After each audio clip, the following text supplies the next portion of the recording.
Are we in focus though?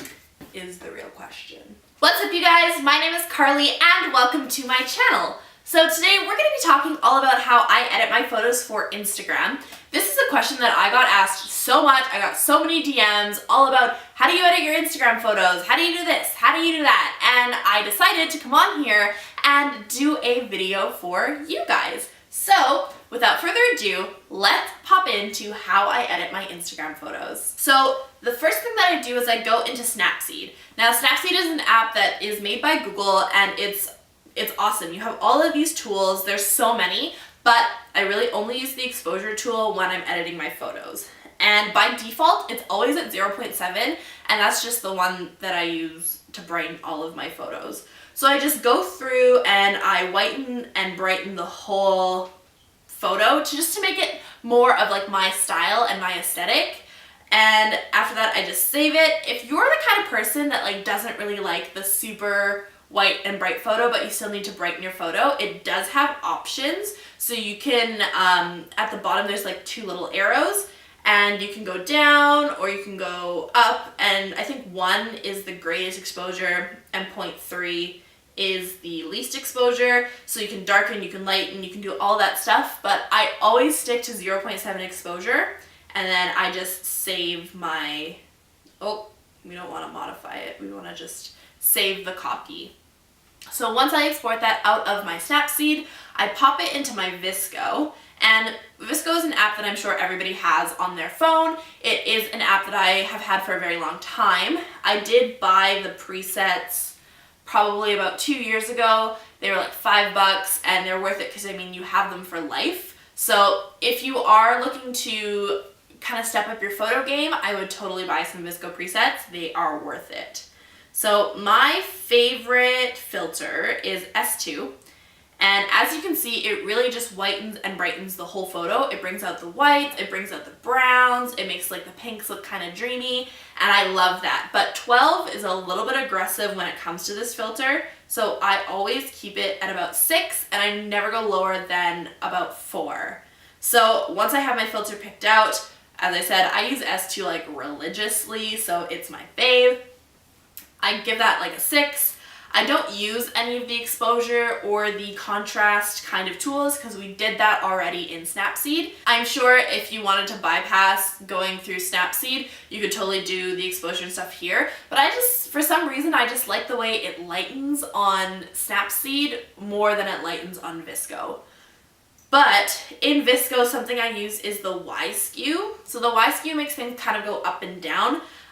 It's really good when you take flat lay photos because I don't have one of those extending arms off of my tripod, so I have to take them at like this kind of angle, but the Y skew makes it look like I filmed it more at this kind of angle. So that's what I really like about the Y skew. You can also use that in like your fashion photos to make yourself look taller and that kind of thing. The X skew goes side to side, so if you want to like angle it on either side, but I don't like to do that because I like to shoot my photo the way that I like the whole thing to look.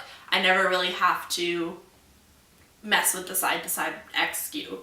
So the next thing that I do, I go into Sharpen. Sharpen is a tool that I kind of use more sparingly. I do have a professional camera. I do have my Canon T2i, and it takes really, really good photos, but I just like a little bit more of a sharper photo. So I'll come in here, I'll bump it up to like 3 at the most. And it kind of just gives it more of a sharper, defined look. Next, we're gonna jump into Clarity. Clarity is really good for lines in your photos. So if you're taking like building or like structural photos, Clarity really helps out with that. It also helps with like this line on the wallet and like the lines of the notebook and all that stuff. But at the same time, Clarity can be really aggressive. Like I'll turn it up and you can see it just looks very fake and it looks just like not nice. So I really use it very sparingly. I'll use like 1.5 at the max. This photo actually probably doesn't need 1.5. I'll use like a 0.5 on this Clarity. And as you can see, this is the before and after. It's all kind of shaping up to be very light and bright and girly, and that's exactly how I like my photos. Moving on though, we are going to jump into temperature. Now, like I said, I shoot all of my photos in my living room, so sometimes the sun is behind a cloud, sometimes it's like bright and aggressive, sometimes I diffuse the sun through my curtains, but sometimes the photos are more blue or the photos are more yellow, and I kind of don't like either end of the spectrum, so I like to kind of keep it in between. So I do like maybe 0.5 goes towards the warmth on this photo, because I feel like S2, the filter, does make your photos a little bit cooler, so I like to bump up the brightness, or not the brightness, the warmth just a little bit more. So moving on, we're going to go into grain. Grain is trendy on Instagram. I feel like grain has been trending on Instagram for a very long time, but it's making its comeback again. I only use the smallest bit of grain, to the point where you probably wouldn't notice if I didn't tell you. So I use maybe like 1 grain, and you honestly probably can't even see the difference, but I know it's there. I know it's like something that I want as a part of my brand, so I put the grain on. If you can notice, that's great. Same thing with fade. I only use like 0.5 on my fade. I like fade just a little bit more than grain though, because I feel like it makes the photo kind of more dreamy and girly, and I just like the way it looks. So after I'm done with my fade, I save my photo. And what's really cool about VSCO is you can go into these 3 little dots on the side and you can click copy edits. And if you've taken batch photos like I take my photos, you can go in and you can select all the other photos and you can press paste edits, and it will paste all of the edits onto the remaining photos. So then you can look through all of the photos and see, oh, that one's a little blue, that one's a little yellow, and you can go in and just tweak individual photos than having to edit like 19 photos individually each time, because that's not time efficient and I don't have time for that. So after this guy is edited, I save to camera roll. I always save it in the actual size. I don't know if that makes a difference. I feel like it does for compression reasons, but I mean, I don't really know. So, but I always save it in the actual size. So after we are done that, I will pop over to Instagram.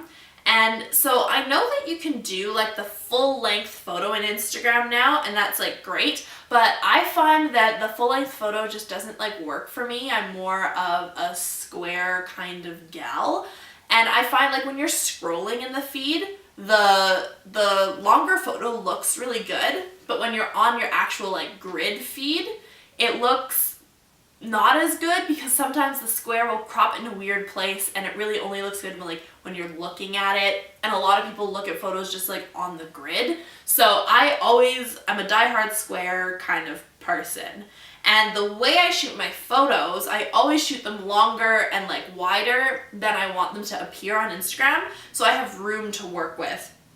So as you can see, I'm zooming in on this photo here, and I could, if I wanted to, like just have this tea and the time block and this wallet, or I could do more of the notebook, or I could do the notebook with like a hint of tea. But I have a lot of options because I shot it as a full photo, not as like just a punched in flat lay photo. So I'll edit this around until I kind of like how it looks. And that's it. And then I will post it to Instagram and it's good to go. So that is it for me. I really hope you enjoyed how I edit my Instagram photos. It is honestly a lot easier than everybody kind of thought it was. It's just 2 apps that I really love and a filter that I really love and a little bit of photography style. So speaking of photography style, if you guys would like to see how I set up my kind of home photo studio and how I shoot all of my flat lay content, please like this video and leave a comment down below so I know that I should make that video for you guys. So once again, thank you so much. I truly hope you guys enjoyed this video. Make sure to subscribe. I will leave that on your screen right here. I post videos every single Thursday and I can't wait to see you next week. Have a great day, guys.